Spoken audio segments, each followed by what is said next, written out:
ಅಧಿಕೃತ ದೃಢೀಕರಣ ಇಲ್ಲದ ವಾಕ್ಯವನ್ನು ವೈಟ್ನರಿಂದ ಅಳಿಸಿದ್ರು. ಅದಿದೆ. ಏನು ಬರೆದಿದ್ರು ಇಂಪಾರ್ಟೆಂಟ್. ಮುಡಾ ಹಗರಣ ಪಾರ್ವತಿ ಕೇಸ್ಗೆ ಸೀಮಿತವಲ್ಲ. 700 ಕೋಟಿಯ 1095 ಸೈಟ್ ಅಕ್ರಮ ಹಂಚಿಕೆ ಆಗಿದೆ. ಭೂಮಿ ಕಳೆದುಕೊಂಡವರ ಸೋಗಿನಲ್ಲಿ ಸೈಟ್ ಹಂಚಿಕೆ ಆಗಿದೆ. ಇದನ್ನೆಲ್ಲ ಯಾರು ಮಾಡಿದ್ದು? ಪ್ರಭಾವಿಗಳು, ರಿಯಲ್ ಎಸ್ಟೇಟ್ ಉದ್ಯಮಿಗಳಿಗೆ ಸೈಟ್ ಹಂಚಿಕೆ ಮಾಡಲಾಗಿದೆ. ಮತ್ತೊಮ್ಮೆ ಹೇಳ್ತಾ ಇದ್ದೀನಿ ವೀಕ್ಷಕರೇ, ಈಗಲೂ ಕೂಡ ಇದರಲ್ಲಿ ಸಿದ್ದರಾಮಯ್ಯ ಡೈರೆಕ್ಟ್ ಪಾತ್ರ ಇದ್ದಾರೆ ಅನ್ನೋದು ಎಲ್ಲೂ ಕೂಡ ಉಲ್ಲೇಖ ಆಗಿಲ್ಲ. ಎಲ್ಲೂ ಉಲ್ಲೇಖ ಆಗಿಲ್ಲ. ಲೋಕಾಯುಕ್ತ ತನಿಖೆ ಮೇಲೆ ನಂಬಿಕೆ ಇಲ್ಲ. ಲೋಕಾಯುಕ್ತ ತನಿಖೆಯಿಂದ ಸಿದ್ದರಾಮಯ್ಯ ಸೇಫ್ ಆಗ್ತಾರೆ ಅಂತ ಈ ಹಿಂದೆಯೇ ದೂರುದಾರ ಸ್ನೇಹಮಯಿ ಕೃಷ್ಣ ಹೇಳಿದ್ರು. ಈ ಬಗ್ಗೆ ರಿಪಬ್ಲಿಕ್ ಕನ್ನಡ ವರದಿ ಪ್ರಸಾರ ಮಾಡಿತ್ತು. ಇದೀಗ ಅದೇ ಮಾತಿನಂತೆ ಸಿಎಂ ಅಂಡ್ ಫ್ಯಾಮಿಲಿಗೆ ಕ್ಲೀನ್ ಚಿಟ್ ಸಿಕ್ಕಿದೆ. ಅಧಿಕೃತ ದೃಢೀಕರಣ ಇಲ್ಲದ ವಾಕ್ಯವನ್ನು ವೈಟ್ನರಿಂದ ಅಳಿಸಿದ್ರು. ಅದಿದೆ. ಏನು ಬರೆದಿದ್ರು ಇಂಪಾರ್ಟೆಂಟ್. ಮುಡಾ ಹಗರಣ ಪಾರ್ವತಿ ಕೇಸ್ಗೆ ಸೀಮಿತವಲ್ಲ. 700 ಕೋಟಿಯ 1095 ಸೈಟ್ ಅಕ್ರಮ ಹಂಚಿಕೆ ಆಗಿದೆ. ಭೂಮಿ ಕಳೆದುಕೊಂಡವರ ಸೋಗಿನಲ್ಲಿ ಸೈಟ್ ಹಂಚಿಕೆ ಆಗಿದೆ. ಇದನ್ನೆಲ್ಲ ಯಾರು ಮಾಡಿದ್ದು? ಪ್ರಭಾವಿಗಳು, ರಿಯಲ್ ಎಸ್ಟೇಟ್ ಉದ್ಯಮಿಗಳಿಗೆ ಸೈಟ್ ಹಂಚಿಕೆ ಮಾಡಲಾಗಿದೆ. ಮತ್ತೊಮ್ಮೆ ಹೇಳ್ತಾ ಇದ್ದೀನಿ ವೀಕ್ಷಕರೇ, ಈಗಲೂ ಕೂಡ ಇದರಲ್ಲಿ ಸಿದ್ದರಾಮಯ್ಯ ಡೈರೆಕ್ಟ್ ಪಾತ್ರ ಇದ್ದಾರೆ ಅನ್ನೋದು ಎಲ್ಲೂ ಕೂಡ ಉಲ್ಲೇಖ ಆಗಿಲ್ಲ. ಎಲ್ಲೂ ಉಲ್ಲೇಖ ಆಗಿಲ್ಲ. ಲೋಕಾಯುಕ್ತ ತನಿಖೆ ಮೇಲೆ ನಂಬಿಕೆ ಇಲ್ಲ. ಲೋಕಾಯುಕ್ತ ತನಿಖೆಯಿಂದ ಸಿದ್ದರಾಮಯ್ಯ ಸೇಫ್ ಆಗ್ತಾರೆ ಅಂತ ಈ ಹಿಂದೆಯೇ ದೂರುದಾರ ಸ್ನೇಹಮಯಿ ಕೃಷ್ಣ ಹೇಳಿದ್ರು. ಈ ಬಗ್ಗೆ ರಿಪಬ್ಲಿಕ್ ಕನ್ನಡ ವರದಿ ಪ್ರಸಾರ ಮಾಡಿತ್ತು. ಇದೀಗ ಅದೇ ಮಾತಿನಂತೆ ಸಿಎಂ ಅಂಡ್ ಫ್ಯಾಮಿಲಿಗೆ ಕ್ಲೀನ್ ಚಿಟ್ ಸಿಕ್ಕಿದೆ. ಅಧಿಕೃತ ದೃಢೀಕರಣ ಇಲ್ಲದ ವಾಕ್ಯವನ್ನು ವೈಟ್ನರಿಂದ ಅಳಿಸಿದ್ರು. ಅದಿದೆ. ಏನು ಬರೆದಿದ್ರು ಇಂಪಾರ್ಟೆಂಟ್. ಮುಡಾ ಹಗರಣ ಪಾರ್ವತಿ ಕೇಸ್ಗೆ ಸೀಮಿತವಲ್ಲ. 700 ಕೋಟಿಯ 1095 ಸೈಟ್ ಅಕ್ರಮ ಹಂಚಿಕೆ ಆಗಿದೆ. ಭೂಮಿ ಕಳೆದುಕೊಂಡವರ ಸೋಗಿನಲ್ಲಿ ಸೈಟ್ ಹಂಚಿಕೆ ಆಗಿದೆ. ಇದನ್ನೆಲ್ಲ ಯಾರು ಮಾಡಿದ್ದು? ಪ್ರಭಾವಿಗಳು, ರಿಯಲ್ ಎಸ್ಟೇಟ್ ಉದ್ಯಮಿಗಳಿಗೆ ಸೈಟ್ ಹಂಚಿಕೆ ಮಾಡಲಾಗಿದೆ. ಮತ್ತೊಮ್ಮೆ ಹೇಳ್ತಾ ಇದ್ದೀನಿ ವೀಕ್ಷಕರೇ, ಈಗಲೂ ಕೂಡ ಇದರಲ್ಲಿ ಸಿದ್ದರಾಮಯ್ಯ ಡೈರೆಕ್ಟ್ ಪಾತ್ರ ಇದ್ದಾರೆ ಅನ್ನೋದು ಎಲ್ಲೂ ಕೂಡ ಉಲ್ಲೇಖ ಆಗಿಲ್ಲ. ಎಲ್ಲೂ ಉಲ್ಲೇಖ ಆಗಿಲ್ಲ. ಲೋಕಾಯುಕ್ತ ತನಿಖೆ ಮೇಲೆ ನಂಬಿಕೆ ಇಲ್ಲ. ಲೋಕಾಯುಕ್ತ ತನಿಖೆಯಿಂದ ಸಿದ್ದರಾಮಯ್ಯ ಸೇಫ್ ಆಗ್ತಾರೆ ಅಂತ ಈ ಹಿಂದೆಯೇ ದೂರುದಾರ ಸ್ನೇಹಮಯಿ ಕೃಷ್ಣ ಹೇಳಿದ್ರು. ಈ ಬಗ್ಗೆ ರಿಪಬ್ಲಿಕ್ ಕನ್ನಡ ವರದಿ ಪ್ರಸಾರ ಮಾಡಿತ್ತು. ಇದೀಗ ಅದೇ ಮಾತಿನಂತೆ ಸಿಎಂ ಅಂಡ್ ಫ್ಯಾಮಿಲಿಗೆ ಕ್ಲೀನ್ ಚಿಟ್ ಸಿಕ್ಕಿದೆ. ಅಧಿಕೃತ ದೃಢೀಕರಣ ಇಲ್ಲದ ವಾಕ್ಯವನ್ನು ವೈಟ್ನರಿಂದ ಅಳಿಸಿದ್ರು. ಅದಿದೆ. ಏನು ಬರೆದಿದ್ರು ಇಂಪಾರ್ಟೆಂಟ್. ಮುಡಾ ಹಗರಣ ಪಾರ್ವತಿ ಕೇಸ್ಗೆ ಸೀಮಿತವಲ್ಲ. 700 ಕೋಟಿಯ 1095 ಸೈಟ್ ಅಕ್ರಮ ಹಂಚಿಕೆ ಆಗಿದೆ. ಭೂಮಿ ಕಳೆದುಕೊಂಡವರ ಸೋಗಿನಲ್ಲಿ ಸೈಟ್ ಹಂಚಿಕೆ ಆಗಿದೆ. ಇದನ್ನೆಲ್ಲ ಯಾರು ಮಾಡಿದ್ದು? ಪ್ರಭಾವಿಗಳು, ರಿಯಲ್ ಎಸ್ಟೇಟ್ ಉದ್ಯಮಿಗಳಿಗೆ ಸೈಟ್ ಹಂಚಿಕೆ ಮಾಡಲಾಗಿದೆ. ಮತ್ತೊಮ್ಮೆ ಹೇಳ್ತಾ ಇದ್ದೀನಿ ವೀಕ್ಷಕರೇ, ಈಗಲೂ ಕೂಡ ಇದರಲ್ಲಿ ಸಿದ್ದರಾಮಯ್ಯ ಡೈರೆಕ್ಟ್ ಪಾತ್ರ ಇದ್ದಾರೆ ಅನ್ನೋದು ಎಲ್ಲೂ ಕೂಡ ಉಲ್ಲೇಖ ಆಗಿಲ್ಲ. ಎಲ್ಲೂ ಉಲ್ಲೇಖ ಆಗಿಲ್ಲ. ಲೋಕಾಯುಕ್ತ ತನಿಖೆ ಮೇಲೆ ನಂಬಿಕೆ ಇಲ್ಲ. ಲೋಕಾಯುಕ್ತ ತನಿಖೆಯಿಂದ ಸಿದ್ದರಾಮಯ್ಯ ಸೇಫ್ ಆಗ್ತಾರೆ ಅಂತ ಈ ಹಿಂದೆಯೇ ದೂರುದಾರ ಸ್ನೇಹಮಯಿ ಕೃಷ್ಣ ಹೇಳಿದ್ರು. ಈ ಬಗ್ಗೆ ರಿಪಬ್ಲಿಕ್ ಕನ್ನಡ ವರದಿ ಪ್ರಸಾರ ಮಾಡಿತ್ತು.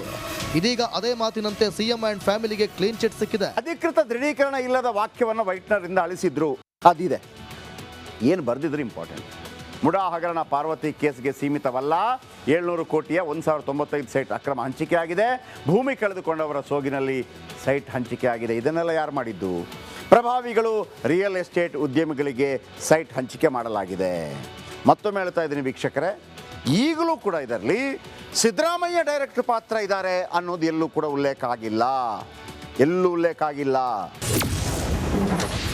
ಲೋಕಾಯುಕ್ತ ತನಿಖೆ ಮೇಲೆ ನಂಬಿಕೆ ಇಲ್ಲ. ಲೋಕಾಯುಕ್ತ ತನಿಖೆಯಿಂದ ಸಿದ್ದರಾಮಯ್ಯ ಸೇಫ್ ಆಗ್ತಾರೆ ಅಂತ ಈ ಹಿಂದೆಯೇ ದೂರುದಾರ ಸ್ನೇಹಮಯಿ ಕೃಷ್ಣ ಹೇಳಿದ್ರು. ಈ ಬಗ್ಗೆ ರಿಪಬ್ಲಿಕ್ ಕನ್ನಡ ವರದಿ ಪ್ರಸಾರ ಮಾಡಿತ್ತು. ಇದೀಗ ಅದೇ ಮಾತಿನಂತೆ ಸಿಎಂ ಅಂಡ್ ಫ್ಯಾಮಿಲಿಗೆ ಕ್ಲೀನ್ ಚಿಟ್ ಸಿಕ್ಕಿದೆ. ಅಧಿಕೃತ ದೃಢೀಕರಣ ಇಲ್ಲದ ವಾಕ್ಯವನ್ನು ವೈಟ್ನರಿಂದ ಅಳಿಸಿದ್ರು. ಅದಿದೆ. ಏನು ಬರೆದಿದ್ರು ಇಂಪಾರ್ಟೆಂಟ್. ಮುಡಾ ಹಗರಣ ಪಾರ್ವತಿ ಕೇಸ್ಗೆ ಸೀಮಿತವಲ್ಲ. 700 ಕೋಟಿಯ 1095 ಸೈಟ್ ಅಕ್ರಮ ಹಂಚಿಕೆ ಆಗಿದೆ. ಭೂಮಿ ಕಳೆದುಕೊಂಡವರ ಸೋಗಿನಲ್ಲಿ ಸೈಟ್ ಹಂಚಿಕೆ ಆಗಿದೆ. ಇದನ್ನೆಲ್ಲ ಯಾರು ಮಾಡಿದ್ದು? ಪ್ರಭಾವಿಗಳು, ರಿಯಲ್ ಎಸ್ಟೇಟ್ ಉದ್ಯಮಿಗಳಿಗೆ ಸೈಟ್ ಹಂಚಿಕೆ ಮಾಡಲಾಗಿದೆ.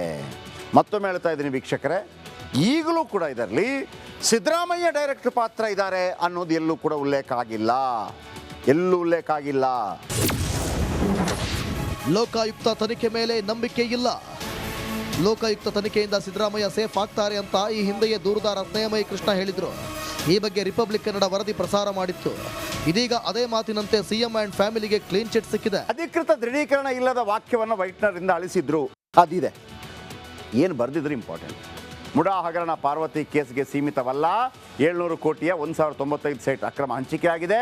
ಭೂಮಿ ಕಳೆದುಕೊಂಡವರ ಸೋಗಿನಲ್ಲಿ ಸೈಟ್ ಹಂಚಿಕೆ ಆಗಿದೆ. ಇದನ್ನೆಲ್ಲ ಯಾರು ಮಾಡಿದ್ದು? ಪ್ರಭಾವಿಗಳು, ರಿಯಲ್ ಎಸ್ಟೇಟ್ ಉದ್ಯಮಿಗಳಿಗೆ ಸೈಟ್ ಹಂಚಿಕೆ ಮಾಡಲಾಗಿದೆ.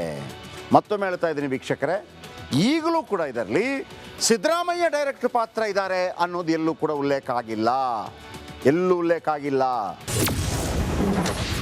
ಲೋಕಾಯುಕ್ತ ತನಿಖೆ ಮೇಲೆ ನಂಬಿಕೆ ಇಲ್ಲ.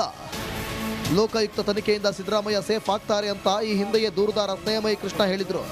ಈ ಬಗ್ಗೆ ರಿಪಬ್ಲಿಕ್ ಕನ್ನಡ ವರದಿ ಪ್ರಸಾರ ಮಾಡಿತ್ತು.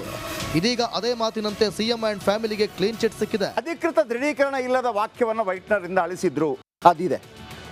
ಏನು ಬರೆದಿದ್ರು ಇಂಪಾರ್ಟೆಂಟ್. ಮುಡಾ ಹಗರಣ ಪಾರ್ವತಿ ಕೇಸ್ಗೆ ಸೀಮಿತವಲ್ಲ, 700 ಕೋಟಿಯ 1095 ಸೈಟ್ ಅಕ್ರಮ ಹಂಚಿಕೆ ಆಗಿದೆ, ಭೂಮಿ ಕಳೆದುಕೊಂಡವರ ಸೋಗಿನಲ್ಲಿ ಸೈಟ್ ಹಂಚಿಕೆ ಆಗಿದೆ. ಇದನ್ನೆಲ್ಲ ಯಾರು ಮಾಡಿದ್ದು? ಪ್ರಭಾವಿಗಳು, ರಿಯಲ್ ಎಸ್ಟೇಟ್ ಉದ್ಯಮಿಗಳಿಗೆ ಸೈಟ್ ಹಂಚಿಕೆ ಮಾಡಲಾಗಿದೆ. ಮತ್ತೊಮ್ಮೆ ಹೇಳ್ತಾ ಇದ್ದೀನಿ ವೀಕ್ಷಕರೇ, ಈಗಲೂ ಕೂಡ ಇದರಲ್ಲಿ ಸಿದ್ದರಾಮಯ್ಯ ಡೈರೆಕ್ಟ್ ಪಾತ್ರ ಇದ್ದಾರೆ ಅನ್ನೋದು ಎಲ್ಲೂ ಕೂಡ ಉಲ್ಲೇಖ ಆಗಿಲ್ಲ, ಎಲ್ಲೂ ಉಲ್ಲೇಖ ಆಗಿಲ್ಲ. ಲೋಕಾಯುಕ್ತ ತನಿಖೆ ಮೇಲೆ ನಂಬಿಕೆ ಇಲ್ಲ. ಲೋಕಾಯುಕ್ತ ತನಿಖೆಯಿಂದ ಸಿದ್ದರಾಮಯ್ಯ ಸೇಫ್ ಆಗ್ತಾರೆ ಅಂತ ಈ ಹಿಂದೆಯೇ ದೂರುದಾರ ಸ್ನೇಹಮಯಿ ಕೃಷ್ಣ ಹೇಳಿದ್ರು. ಈ ಬಗ್ಗೆ ರಿಪಬ್ಲಿಕ್ ಕನ್ನಡ ವರದಿ ಪ್ರಸಾರ ಮಾಡಿತ್ತು. ಇದೀಗ ಅದೇ ಮಾತಿನಂತೆ ಸಿಎಂ ಅಂಡ್ ಫ್ಯಾಮಿಲಿಗೆ ಕ್ಲೀನ್ ಚಿಟ್ ಸಿಕ್ಕಿದೆ. ಅಧಿಕೃತ ದೃಢೀಕರಣ ಇಲ್ಲದ ವಾಕ್ಯವನ್ನು ವೈಟ್ನರಿಂದ ಅಳಿಸಿದ್ರು, ಅದಿದೆ. ಏನು ಬರೆದಿದ್ರು ಇಂಪಾರ್ಟೆಂಟ್. ಮುಡಾ ಹಗರಣ ಪಾರ್ವತಿ ಕೇಸ್ಗೆ ಸೀಮಿತವಲ್ಲ, 700 ಕೋಟಿಯ 1095 ಸೈಟ್ ಅಕ್ರಮ ಹಂಚಿಕೆ ಆಗಿದೆ, ಭೂಮಿ ಕಳೆದುಕೊಂಡವರ ಸೋಗಿನಲ್ಲಿ ಸೈಟ್ ಹಂಚಿಕೆ ಆಗಿದೆ. ಇದನ್ನೆಲ್ಲ ಯಾರು ಮಾಡಿದ್ದು? ಪ್ರಭಾವಿಗಳು, ರಿಯಲ್ ಎಸ್ಟೇಟ್ ಉದ್ಯಮಿಗಳಿಗೆ ಸೈಟ್ ಹಂಚಿಕೆ ಮಾಡಲಾಗಿದೆ. ಮತ್ತೊಮ್ಮೆ ಹೇಳ್ತಾ ಇದ್ದೀನಿ ವೀಕ್ಷಕರೇ, ಈಗಲೂ ಕೂಡ ಇದರಲ್ಲಿ ಸಿದ್ದರಾಮಯ್ಯ ಡೈರೆಕ್ಟ್ ಪಾತ್ರ ಇದ್ದಾರೆ ಅನ್ನೋದು ಎಲ್ಲೂ ಕೂಡ ಉಲ್ಲೇಖ ಆಗಿಲ್ಲ, ಎಲ್ಲೂ ಉಲ್ಲೇಖ ಆಗಿಲ್ಲ. ಲೋಕಾಯುಕ್ತ ತನಿಖೆ ಮೇಲೆ ನಂಬಿಕೆ ಇಲ್ಲ. ಲೋಕಾಯುಕ್ತ ತನಿಖೆಯಿಂದ ಸಿದ್ದರಾಮಯ್ಯ ಸೇಫ್ ಆಗ್ತಾರೆ ಅಂತ ಈ ಹಿಂದೆಯೇ ದೂರುದಾರ ಸ್ನೇಹಮಯಿ ಕೃಷ್ಣ ಹೇಳಿದ್ರು. ಈ ಬಗ್ಗೆ ರಿಪಬ್ಲಿಕ್ ಕನ್ನಡ ವರದಿ ಪ್ರಸಾರ ಮಾಡಿತ್ತು. ಇದೀಗ ಅದೇ ಮಾತಿನಂತೆ ಸಿಎಂ ಅಂಡ್ ಫ್ಯಾಮಿಲಿಗೆ ಕ್ಲೀನ್ ಚಿಟ್ ಸಿಕ್ಕಿದೆ. ಅಧಿಕೃತ ದೃಢೀಕರಣ ಇಲ್ಲದ ವಾಕ್ಯವನ್ನು ವೈಟ್ನರಿಂದ ಅಳಿಸಿದ್ರು, ಅದಿದೆ. ಏನು ಬರೆದಿದ್ರು ಇಂಪಾರ್ಟೆಂಟ್. ಮುಡಾ ಹಗರಣ ಪಾರ್ವತಿ ಕೇಸ್ಗೆ ಸೀಮಿತವಲ್ಲ, 700 ಕೋಟಿಯ 1095 ಸೈಟ್ ಅಕ್ರಮ ಹಂಚಿಕೆ ಆಗಿದೆ, ಭೂಮಿ ಕಳೆದುಕೊಂಡವರ ಸೋಗಿನಲ್ಲಿ ಸೈಟ್ ಹಂಚಿಕೆ ಆಗಿದೆ. ಇದನ್ನೆಲ್ಲ ಯಾರು ಮಾಡಿದ್ದು? ಪ್ರಭಾವಿಗಳು, ರಿಯಲ್ ಎಸ್ಟೇಟ್ ಉದ್ಯಮಿಗಳಿಗೆ ಸೈಟ್ ಹಂಚಿಕೆ ಮಾಡಲಾಗಿದೆ. ಮತ್ತೊಮ್ಮೆ ಹೇಳ್ತಾ ಇದ್ದೀನಿ ವೀಕ್ಷಕರೇ, ಈಗಲೂ ಕೂಡ ಇದರಲ್ಲಿ ಸಿದ್ದರಾಮಯ್ಯ ಡೈರೆಕ್ಟ್ ಪಾತ್ರ ಇದ್ದಾರೆ ಅನ್ನೋದು ಎಲ್ಲೂ ಕೂಡ ಉಲ್ಲೇಖ ಆಗಿಲ್ಲ, ಎಲ್ಲೂ ಉಲ್ಲೇಖ ಆಗಿಲ್ಲ. ಲೋಕಾಯುಕ್ತ ತನಿಖೆ ಮೇಲೆ ನಂಬಿಕೆ ಇಲ್ಲ. ಲೋಕಾಯುಕ್ತ ತನಿಖೆಯಿಂದ ಸಿದ್ದರಾಮಯ್ಯ ಸೇಫ್ ಆಗ್ತಾರೆ ಅಂತ ಈ ಹಿಂದೆಯೇ ದೂರುದಾರ ಸ್ನೇಹಮಯಿ ಕೃಷ್ಣ ಹೇಳಿದ್ರು. ಈ ಬಗ್ಗೆ ರಿಪಬ್ಲಿಕ್ ಕನ್ನಡ ವರದಿ ಪ್ರಸಾರ ಮಾಡಿತ್ತು. ಇದೀಗ ಅದೇ ಮಾತಿನಂತೆ ಸಿಎಂ ಅಂಡ್ ಫ್ಯಾಮಿಲಿಗೆ ಕ್ಲೀನ್ ಚಿಟ್ ಸಿಕ್ಕಿದೆ. ಅಧಿಕೃತ ದೃಢೀಕರಣ ಇಲ್ಲದ ವಾಕ್ಯವನ್ನು ವೈಟ್ನರಿಂದ ಅಳಿಸಿದ್ರು, ಅದಿದೆ. ಏನು ಬರೆದಿದ್ರು ಇಂಪಾರ್ಟೆಂಟ್. ಮುಡಾ ಹಗರಣ ಪಾರ್ವತಿ ಕೇಸ್ಗೆ ಸೀಮಿತವಲ್ಲ, 700 ಕೋಟಿಯ 1095 ಸೈಟ್ ಅಕ್ರಮ ಹಂಚಿಕೆ ಆಗಿದೆ, ಭೂಮಿ ಕಳೆದುಕೊಂಡವರ ಸೋಗಿನಲ್ಲಿ ಸೈಟ್ ಹಂಚಿಕೆ ಆಗಿದೆ. ಇದನ್ನೆಲ್ಲ ಯಾರು ಮಾಡಿದ್ದು? ಪ್ರಭಾವಿಗಳು, ರಿಯಲ್ ಎಸ್ಟೇಟ್ ಉದ್ಯಮಿಗಳಿಗೆ ಸೈಟ್ ಹಂಚಿಕೆ ಮಾಡಲಾಗಿದೆ. ಮತ್ತೊಮ್ಮೆ ಹೇಳ್ತಾ ಇದ್ದೀನಿ ವೀಕ್ಷಕರೇ, ಈಗಲೂ ಕೂಡ ಇದರಲ್ಲಿ ಸಿದ್ದರಾಮಯ್ಯ ಡೈರೆಕ್ಟ್ ಪಾತ್ರ ಇದ್ದಾರೆ ಅನ್ನೋದು ಎಲ್ಲೂ ಕೂಡ ಉಲ್ಲೇಖ ಆಗಿಲ್ಲ, ಎಲ್ಲೂ ಉಲ್ಲೇಖ ಆಗಿಲ್ಲ. ಲೋಕಾಯುಕ್ತ ತನಿಖೆ ಮೇಲೆ ನಂಬಿಕೆ ಇಲ್ಲ. ಲೋಕಾಯುಕ್ತ ತನಿಖೆಯಿಂದ ಸಿದ್ದರಾಮಯ್ಯ ಸೇಫ್ ಆಗ್ತಾರೆ ಅಂತ ಈ ಹಿಂದೆಯೇ ದೂರುದಾರ ಸ್ನೇಹಮಯಿ ಕೃಷ್ಣ ಹೇಳಿದ್ರು. ಈ ಬಗ್ಗೆ ರಿಪಬ್ಲಿಕ್ ಕನ್ನಡ ವರದಿ ಪ್ರಸಾರ ಮಾಡಿತ್ತು. ಇದೀಗ ಅದೇ ಮಾತಿನಂತೆ ಸಿಎಂ ಅಂಡ್ ಫ್ಯಾಮಿಲಿಗೆ ಕ್ಲೀನ್ ಚಿಟ್ ಸಿಕ್ಕಿದೆ. ಅಧಿಕೃತ ದೃಢೀಕರಣ ಇಲ್ಲದ ವಾಕ್ಯವನ್ನು ವೈಟ್ನರಿಂದ ಅಳಿಸಿದ್ರು, ಅದಿದೆ. ಏನು ಬರೆದಿದ್ರು ಇಂಪಾರ್ಟೆಂಟ್. ಮುಡಾ ಹಗರಣ ಪಾರ್ವತಿ ಕೇಸ್ಗೆ ಸೀಮಿತವಲ್ಲ, 700 ಕೋಟಿಯ 1095 ಸೈಟ್ ಅಕ್ರಮ ಹಂಚಿಕೆ ಆಗಿದೆ, ಭೂಮಿ ಕಳೆದುಕೊಂಡವರ ಸೋಗಿನಲ್ಲಿ ಸೈಟ್ ಹಂಚಿಕೆ ಆಗಿದೆ. ಇದನ್ನೆಲ್ಲ ಯಾರು ಮಾಡಿದ್ದು? ಪ್ರಭಾವಿಗಳು, ರಿಯಲ್ ಎಸ್ಟೇಟ್ ಉದ್ಯಮಿಗಳಿಗೆ ಸೈಟ್ ಹಂಚಿಕೆ ಮಾಡಲಾಗಿದೆ. ಮತ್ತೊಮ್ಮೆ ಹೇಳ್ತಾ ಇದ್ದೀನಿ ವೀಕ್ಷಕರೇ, ಈಗಲೂ ಕೂಡ ಇದರಲ್ಲಿ ಸಿದ್ದರಾಮಯ್ಯ ಡೈರೆಕ್ಟ್ ಪಾತ್ರ ಇದ್ದಾರೆ ಅನ್ನೋದು ಎಲ್ಲೂ ಕೂಡ ಉಲ್ಲೇಖ ಆಗಿಲ್ಲ, ಎಲ್ಲೂ ಉಲ್ಲೇಖ ಆಗಿಲ್ಲ. ಲೋಕಾಯುಕ್ತ ತನಿಖೆ ಮೇಲೆ ನಂಬಿಕೆ ಇಲ್ಲ. ಲೋಕಾಯುಕ್ತ ತನಿಖೆಯಿಂದ ಸಿದ್ದರಾಮಯ್ಯ ಸೇಫ್ ಆಗ್ತಾರೆ ಅಂತ ಈ ಹಿಂದೆಯೇ ದೂರುದಾರ ಸ್ನೇಹಮಯಿ ಕೃಷ್ಣ ಹೇಳಿದ್ರು. ಈ ಬಗ್ಗೆ ರಿಪಬ್ಲಿಕ್ ಕನ್ನಡ ವರದಿ ಪ್ರಸಾರ ಮಾಡಿತ್ತು. ಇದೀಗ ಅದೇ ಮಾತಿನಂತೆ ಸಿಎಂ ಅಂಡ್ ಫ್ಯಾಮಿಲಿಗೆ ಕ್ಲೀನ್ ಚಿಟ್ ಸಿಕ್ಕಿದೆ.